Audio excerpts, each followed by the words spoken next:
Okay, so I want to talk about gravitational instability in protoplanetary disks. And part of this is work done by Ryan Kucher, who was a summer student last year at CETA, and our work is now submitted. So start with some observations. This is a table I took from a recent paper. It's a list of exoplanets or brown dwarfs that's observed on very large orbits. If you look at the right column there, you can see their major axes are of the order 100 AU at least. Right? That's the kind of sizes. So these things are quite interesting because I'm not aware of any theoretical models that can explain them. So it's fun to study. Now, one formation model that's relevant to my talk is the fragmentation model. So this is the idea where you take a massive extended protoplanetary disk, and you let the outer parts become gravitationally unstable, and they fragment. And these fragments somehow, well, through some process, become planets or brown dwarfs. So there you have it. You have massive planets or brown dwarfs on big orbits. But there are a couple of theoretical difficulties with this model. There's been two recent set of numerical simulations which look at exactly this process. They take a massive extended disk, self-gravitating disk, and and see what happens, right? And they find that it is possible to fragment these disks in the outer parts. That's no problem, but it's very difficult to keep those fragments on large orbits. So what they find is that you can form fragments like these things here, but they're very quickly lost from the system. So they either migrate inwards to the star very quickly, or they're ejected from the system through in-body interactions. But there is a small fraction of simulations which do show fragments or clumps surviving on large orbits. It's only about 10% of the simulations they do that show survival. And in these rare cases where the fragments do survive, you have a chance of forming these wide orbit planets. And they survive on large orbits by opening gaps in the disk. So this is one of the surviving cases taken from a zoo paper. So here, what he's plotted, he's found a fragment has formed at about 100 AU. It migrates inwards very rapidly, but it does stop around 50 or 60 AU for a while. So this is one of the cases where you might be able to form these wide orbit planets by opening a gap sufficiently fast. So this plateau here is gap opening. So this is actually my starting point. I want to think about gaps in massive disks, and I want to think about, is that a stable fluid configuration? Because if that is not a stable configuration, then you would have problems trying to use gaps to keep those fragments on large orbits. Right? So, and gaps are indeed potentially unstable. There is a gravitational edge instability in disks. So this is a gravitational instability in disks which is associated with gaps or edges in the system. And it's actually it's been known for a long time, starting in the galactic context, so for stellar or particle disks, but only more recently making its way into protoplanetary disks. And the relevance here, of course, is the fact that planets are expected to open gaps in disks, and if the disk happens to be self-gravitating and massive, then this thing might be relevant. So I've got 3 example simulations here, done with 3 different simulation codes, hydrocodes. These are global simulations of a Jupiter-mass planet interacting with a self-gravitating disk. And in all 3 cases, I've got the planet opening up a gap, annular gap at 0 here, and the gap edges become unstable to these spiral arms. So these are 3 different hydrocodes, 2 different geometries. The setups are not exactly the same because it's not meant to be a code comparison, but qualitatively very similar results. So this instability is a physical instability. So, but more interestingly, you might ask, what is the effect on the planet's migration? Because I would expect some kind of strong gravitational interaction between a planet and one of these overdense spiral arms. And that's what I want to look at today. So I just want to go back one step and think about what happens when you put a planet in the disk. So here, we'll look at the left plot here first. If you put a giant planet in the disk, And if you're a fluid element, you can go on two types of orbits. If you're far away from the planet, you just stream by past the planet, you keep going around the central star, you don't notice the planet. But if you are within this co-orbital region, or this is about 2 or 3 hill radius to the planet, then upon encountering the planet, you would undergo horseshoe turns. Okay?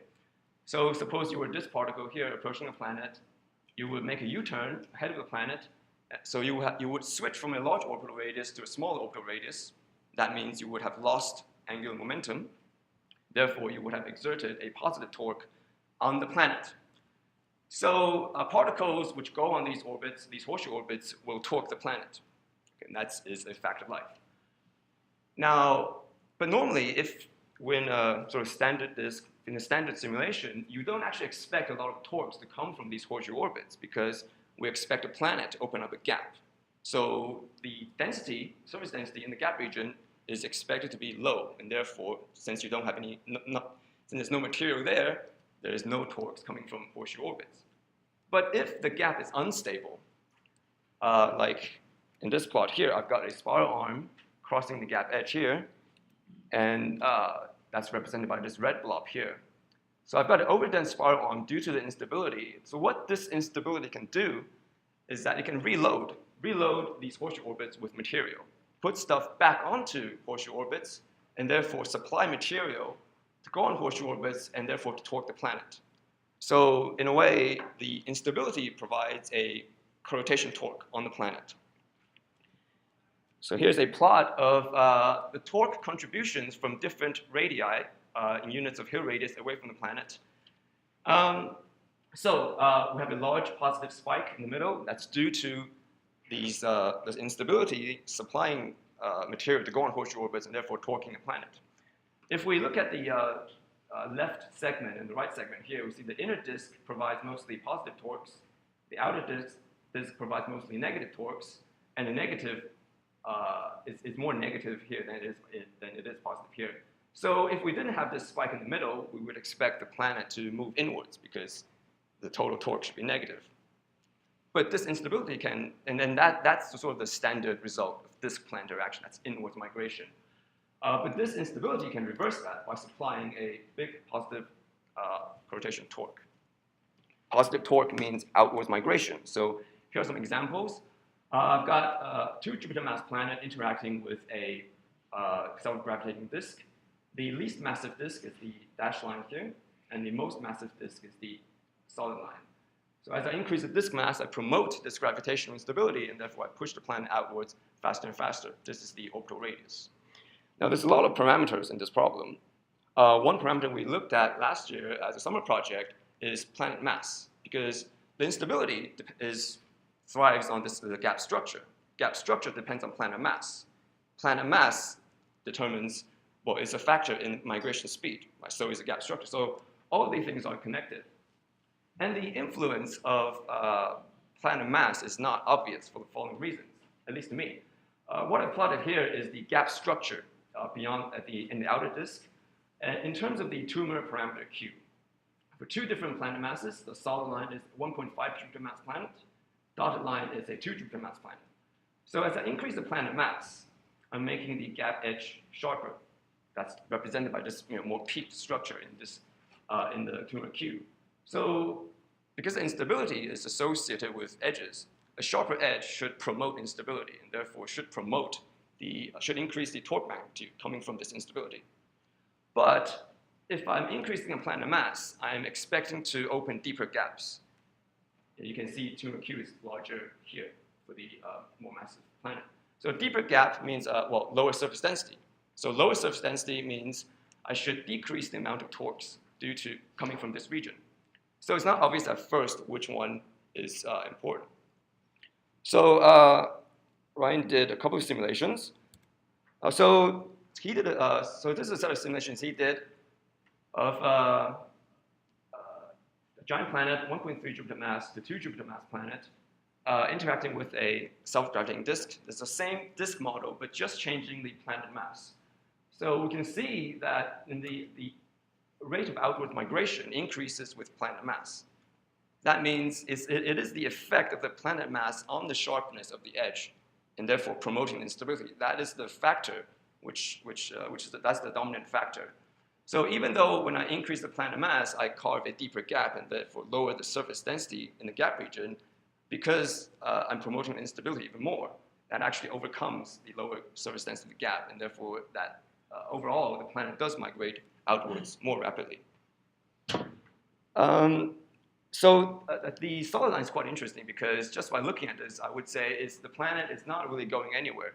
And that's kind of cool because that means even though there's instability, it doesn't matter because the planet doesn't seem to go anywhere. So it looks like it's okay. But unfortunately, he simulated this thing even further. Oh, sorry.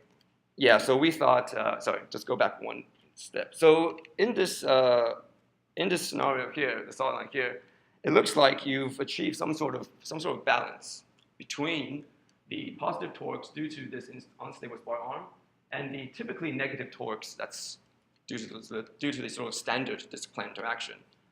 But he simulated this thing even further and found that that's not the case. So the planet eventually interacted with the outer disk very strongly and is scattered outwards. So this balancing here is not you can say it's probably not a stable equilibrium. And the problem here is that you've got large-scale spiral arms. So here, this illustrates that interaction. I've got the planet here. You've got large-scale spiral arms sweeping by the planet regularly.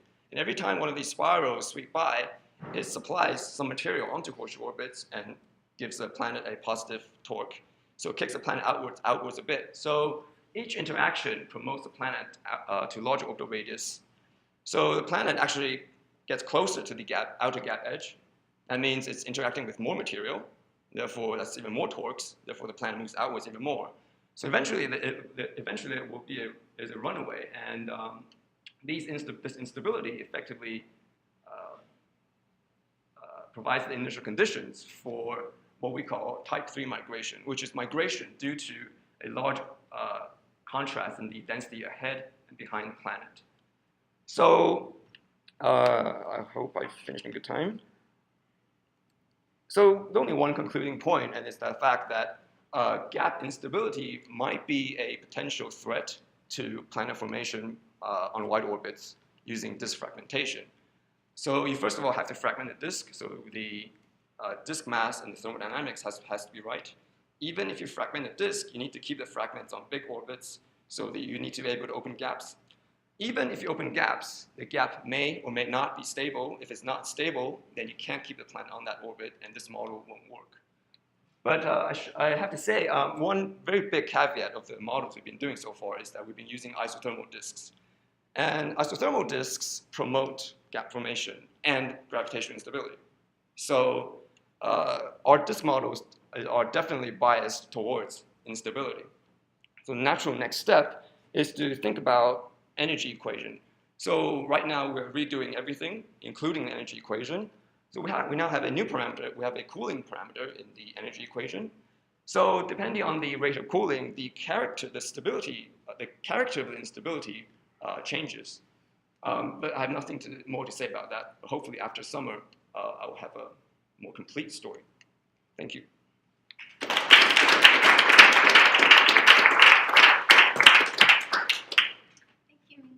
Are there any questions? Yes. Minkai, so in addition to cooling, there can also be heating by irradiation. Yes. And if you have a gravitationally stable disk and in the presence of a lot of heating, it behaves awfully isothermally.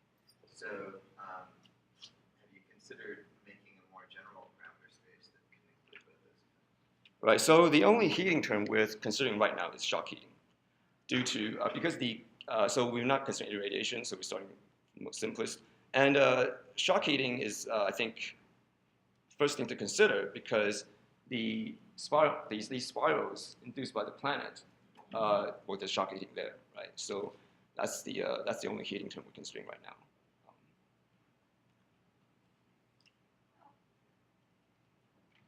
I'm trying to get a sense for the dynamic range of the kinds of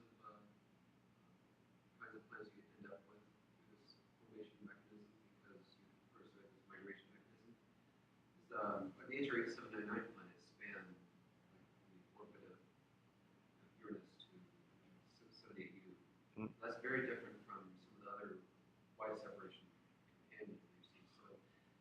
really a mechanism for forming protoplanets directly into planets, or is this a mechanism for forming some of the things at 400 So if you really get an object to migrate hundreds of AU.